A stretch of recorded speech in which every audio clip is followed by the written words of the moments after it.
job as a parent is to make your child socially desirable by the age of 4.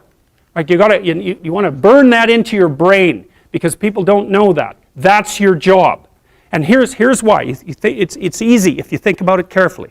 So you imagine you've got a 3-year-old child, so sort of halfway through that initial period of socialization, and you take that child out in public. Okay, what do you want for the child? Who cares about you? What do you want from for the child?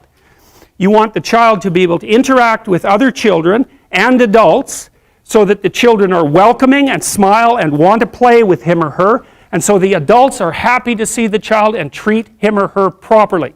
And if your child's a horrible little monster because you're afraid of disciplining them or you don't know how to do that properly, then what they're going to do is they're going to experience nothing but rejection from other children and false smiles from other parents and adults. And so then you're throwing the child out there into a world where every single face that they see is either hostile or lying. And that's not something that's going to be particularly conducive to the mental health or the well-being of your child.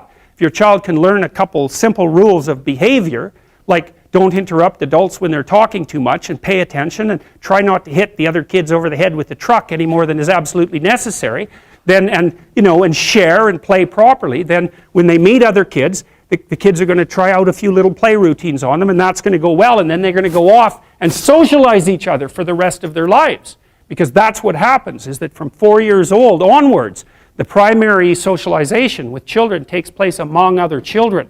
And so if the kids don't get in on that early, they don't move into that developmental spiral upwards and they're left behind. And you can imagine how terrible that is, because a 4-year-old will not play with another 4-year-old who's 2. But a 5-year-old certainly will not play with a 5-year-old who's 2, right? Because the gap is just starting to get unbelievably large. And so the kids start out behind, and then the peers leave them behind, and then those kids are alienated and outside the peer group for the rest of their life. Well, those are the ones that grow up to be long-term antisocial.